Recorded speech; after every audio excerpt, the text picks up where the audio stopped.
Good day, learners, and welcome to today's session. Today we begin with a topic that forms the foundation of effective supervision, which is time management and self-management. Time management is not about doing things quickly. It is instead about doing the right things at the right time to achieve meaningful results. As supervisors, our role requires us to balance production demands, team needs, documentation, problem solving, unexpected issues, and communication. Without strong time management skills, this balance becomes overwhelming. Time management gives us structure, control, and confidence. It reduces stress, helps us meet workplace expectations, and ensures that productions run smoothly. When we manage our time well, we lead our teams more effectively and improve both productivity and morale. Now let's take a look at prioritizing tasks. Prioritizing means deciding what needs your attention first. Not every task carries the same urgency or importance. As supervisors, we juggle multiple expectations, and prioritizing ensures we focus on tasks that have the highest impact on safety, quality, and production. To prioritize effectively, consider the following. 1. Ask yourself which tasks affect production flow. 2. Identify tasks linked to safety compliance. 3. Recognize tasks that impact deadlines or other departments. And 4. Distinguish urgent tasks from tasks that simply feel urgent. For example, if a machine operator reports an abnormal sound coming from a machine, that requires immediate attention because it relates to safety and potential downtime. On the other hand, responding to a non-urgent email can wait. Prioritizing helps you avoid wasting time on high-value tasks and ensure that critical activities are handled promptly. This leads to smoother operations and clearer decision-making. Now, up next, we are going to take a look at planning and scheduling work. Once you know what must be done first, it becomes easier to plan and schedule your day. Planning makes thinking ahead, anticipating what is required, what may go wrong, and how you will approach each task. Scheduling is about assigning specific times and durations to activities. Good planning involves reviewing such as 1. Daily production targets, 2. Available resources, 3. Team capacity, 4. Known challenges or deadlines, and 5. Potential risks or delays. Start your day by looking at your responsibilities and mapping out when you will handle each part. For example, you may plan inspections for the first hour of the shift, followed by documentation, coaching sessions, and mid-shift check-ins. Planning does not eliminate interruptions, but it prepares you to adapt more effectively. When you have a plan, disruptions do not derail your entire day. They simply require slight adjustments. Up next, we'll be taking a look at managing deadlines. Let's take a look. And now we're talking about managing deadlines. It is important to remember that deadlines are commitments and not suggestions. When a deadline is set, it affects production schedules, team expectations, customer delivery dates, and cross-department workflows. Missing a deadline creates delays for others, leading to frustration and potential financial loss. To manage deadlines, 1. Break large tasks into smaller parts. 2. Set many deadlines for yourself. 3. Monitor progress throughout the day or week. And 4. Communicate early if a deadline may be missed. For instance, if a shift report is due at 4 p.m., but you wait until 3:50 p.m. to start, you increase your chances of submitting incomplete or inaccurate information. When you start early and track your progress, you avoid last-minute pressure. Managing deadlines consistently builds your reputation as a reliable supervisor who is trusted to deliver results. Now, there are several practical techniques that supervisors can use daily. Let's start with the to-do list. To-do list is a simple list of tasks keeping you organized and focused. It prevents tasks from being forgotten and helps you track progress throughout the day. 2. Time blocking. Time blocking is assigning specific time slots to tasks to keep you disciplined. For example, you may dedicate the first 30 minutes to your shift reviewing team attendance and production targets. 3. Avoiding multitasking. Doing too many things at once reduces accuracy and increases stress and slows you down. Focus on one task at a time for better quality and efficiency. 4. The 2-minute rule. If a task takes less than 2 minutes, such as signing a form, sending a quick message, or confirming information, complete it immediately. 5. Minimizing distractions. This includes unnecessary conversations, reacting to every interruption, or engaging tasks that are not part of your priorities. Using these tools daily makes your work smoother, clearer, and more manageable. Now we've covered how to manage our time effectively. So let us move on to the key area of self-management, which is workplace relationships. Time management helps us control tasks. Relationships help us lead people. And both are essential for supervisory success. Let's take a look. Workplace relationships refer to the professional interactions we have with our colleagues, team members, managers, and other departments. Strong workplace relationships create trust, reduce conflict, and improve teamwork. As supervisors, our ability to build healthy workplace relationships directly influences team morale and performance. When employees feel respected and valued, they are more cooperative and more motivated and more willing to communicate openly. Now let's take a look at building rapport. Rapport is about creating a positive connection with others. It involves being approachable, friendly, respectful, and consistent. A supervisor who builds rapport, 1. Greets team members daily, 2. Shows interest in workers as individuals, 3. Maintains a positive, open attitude, and 4. Communicates clearly and respectfully. Rapport does not mean becoming a best friend to everyone. It means developing trust and credibility. When team members feel comfortable enough to approach you, they are more likely to report problems early and ask for help and participate in solving problems. Now let's move on to maintaining trust. Trust forms the foundation of strong workplace relationships. To build and maintain trust, a supervisor must be consistent, fair, and reliable. Trust grows when 1. You follow through on commitments. 2. You communicate honestly. 3. You keep confidential matters private. 4. You are fair and objective. And 5. You listen without judgment.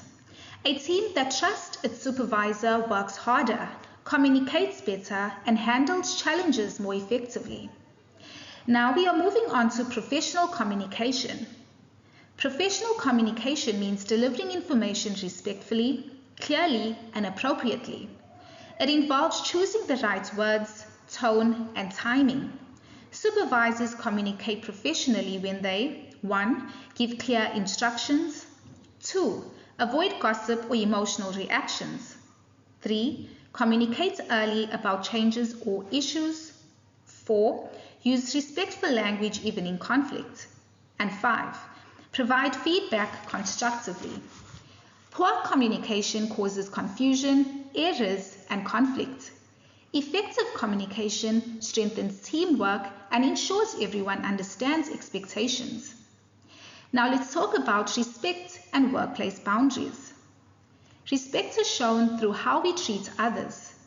Maintaining workplace boundaries means knowing the difference between friendly interaction and inappropriate behavior. Supervisors demonstrate respect by 1. Treating everyone fairly, 2. Avoiding favoritism, 3. Listening to concerns, 4. Managing conflicts personally, And 5, acknowledging employee contributes.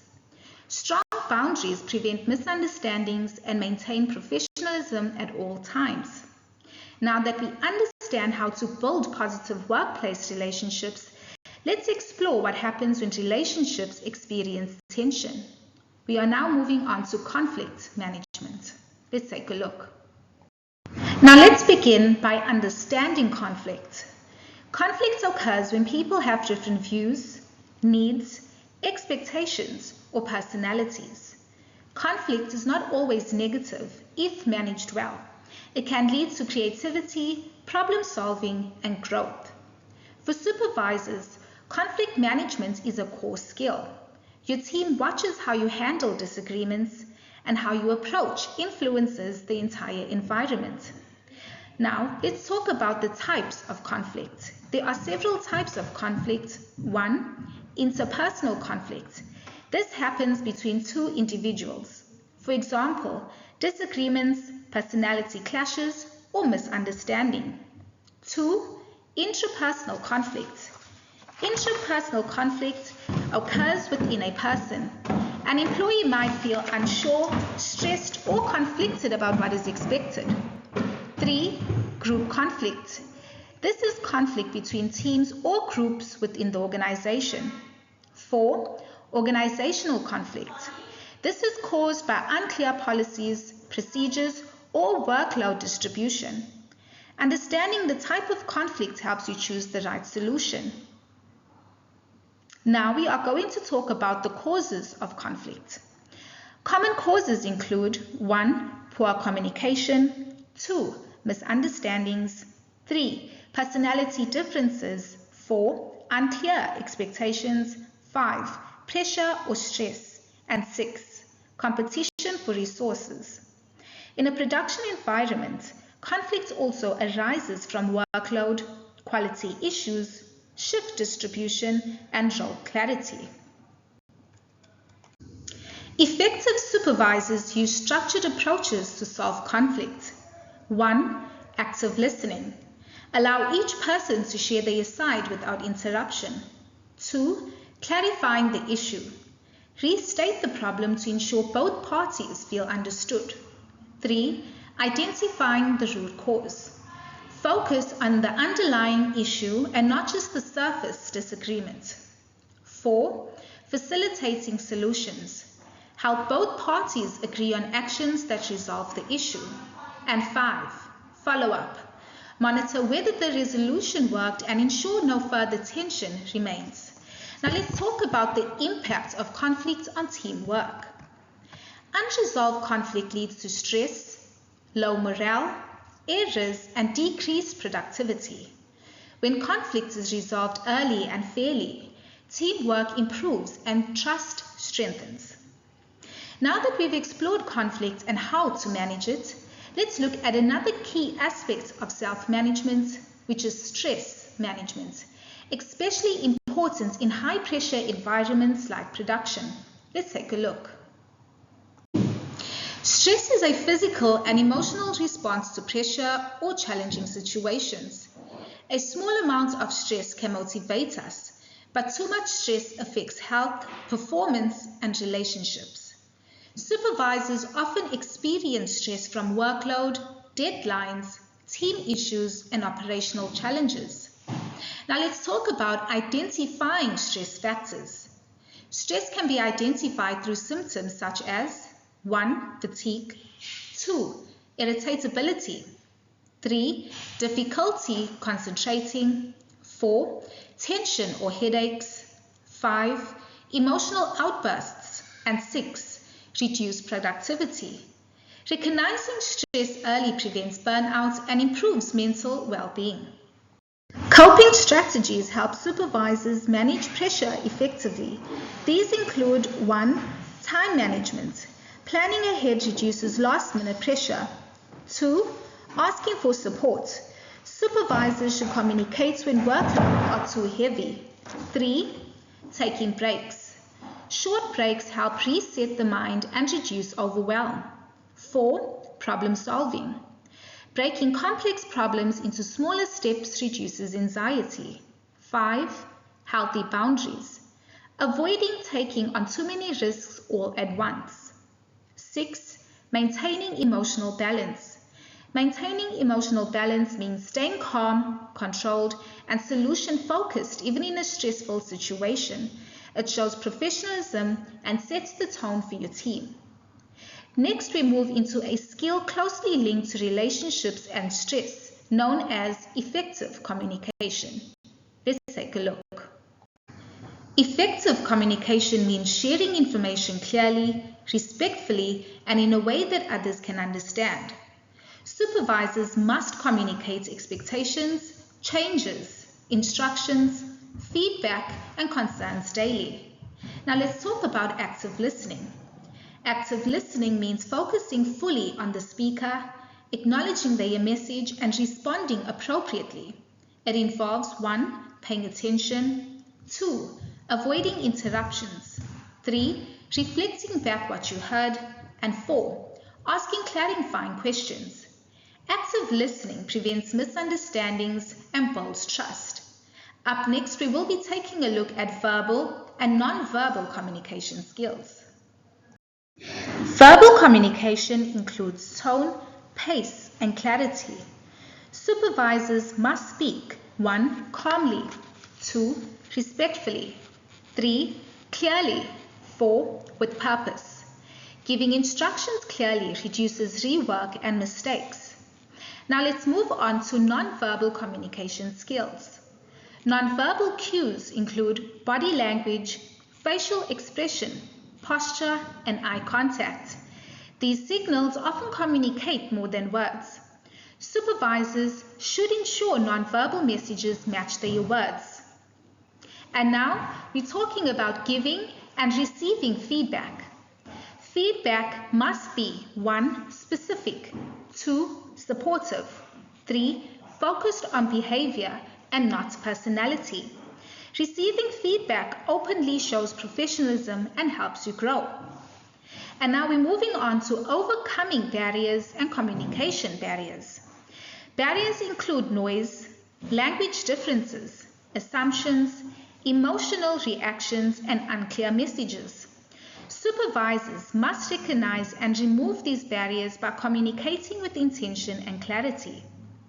Finally, we'll explore a powerful skill that influences others, which is emotional intelligence.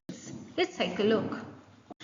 Now, the emotional intelligence is the ability to understand your emotions and the emotions of others, and to use this awareness to guide your behavior and interactions. Now let's talk about self-awareness. Self-awareness means recognizing your own strengths, weaknesses, triggers, and emotional patterns. Supervisors who are self-aware make better decisions and avoid reacting impulsively. Now let's talk about self-regulation. This involves controlling your emotions and responding calmly under pressure. A supervisor who is self-regulated sets a positive example for the team. Up next, we'll be moving on to empathy. Empathy is the ability to understand and relate to another person's feeling. Empathy builds trust and strengthens workplace relationships. Now, if you're talking about interpersonal skills, this includes communication, teamwork, conflict resolution, and relationship building. These skills help supervisors motivate their teams and maintain harmony. Now, supervisors use emotional intelligence to 1. Communicate more effectively, 2. Resolve conflicts fairly, 3. Lead with confidence, and 4. Support team members, and 5. Create a positive working environment. We have now reached the end of our session. Today we explored all components of self-management, which are time management, workplace relationships, conflict management, stress management, communication, and emotional intelligence. Together, these skills form the foundation of strong supervision.